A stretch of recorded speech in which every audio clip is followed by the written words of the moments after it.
आज हम बात करने वाले हैं मेगलाडोन शार्क के बारे में, जो किसी समय में पूरी पृथ्वी के जितने भी महासागर समुद्र हैं उनमें वो राज किया करती थी।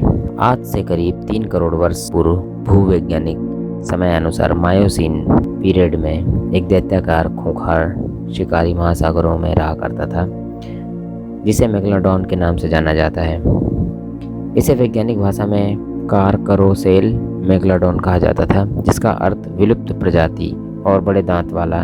मेगलाडोन शब्द ग्रीक शब्द से लिया गया। यह अमेरिका, एशिया, अफ्रीका, यूरोप और ऑस्ट्रेलिया के महासागरों में मायोसीन से लेट प्लीस्टोसीन समय में रहा, यानी कि 3 करोड़ से 25 लाख वर्ष पहले तक धरती पर रहा करता था। मेगलाडोन के जीवाश्म अंटार्कटिका के अलावा लगभग हर महाद्वीप पर पाए गए हैं। वहीं भारत में इसके जीवाश्म बंगाल की खाड़ी में मिले थे। ये जो स्क्रीन पर नक्शा देख रहे हैं, इसमें 2 कलर के डॉट्स दिखाई दे रहे हैं आपको। ये वही लोकेशन है जहां मेगलाडोन के फॉसिल पाए गए। इसमें पीले कलर का जो डॉट्स है वो प्लीस्टोसीन एज को, और जो ब्लू कलर का है वो मायोसीन एज के फॉसिल्स को दर्शाते हैं। सभी शार्कों की तरह मेगलाडोन का भी शरीर कार्टिलेज का बना होता था, और जैसा कि कार्टिलेज डिकम्पोज हो जाता है तो इसके जो भी फॉसिल मिले वो दांतों के ही रूप में मिले, और दांतों के ही आकार के आधार पर इसके शरीर के आकार का पैलेंटोलॉजिस्टों ने अनुमान लगाया। मेगलाडोन का बनावट और इसका शरीर काफ़ी हद तक ग्रेट वाइट शार्क की ही तरह था। साइज़ में ये उससे कई गुना बड़ी थी।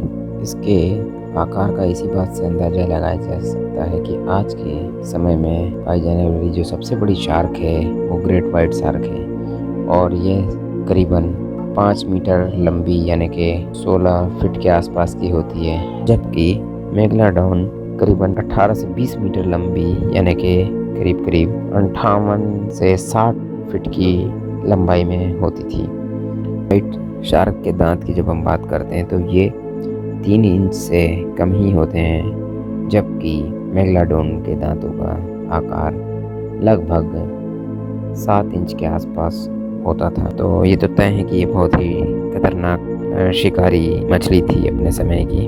अब मेगलाडोन के खाने की बात करते हैं। ये ऐसा माना जाता है कि ये अपने समय में स्पर्म व्हेल का शिकार करती थी, जबकि स्पर्म व्हेल भी जो है 16 मीटर लंबी होती थी। अंदाज़ा लगाया जा सकता है कि ये कितनी खतरनाक थी, कितनी बड़ी शिकारी थी। पैलेंटोलॉजी और साइंटिस्टों का ऐसा मानना है कि जो स्पर्म व्हेल थी उसका शरीर में तेल और वसा से भरपूर होता था। ऐसे में मेगलाडोन शार्क को इसके मांस से भरपूर पौष्टिक तत्व मिल जाते थे, और यही कारण था कि स्पर्म व्हेल को खाना बहुत पसंद करती थी।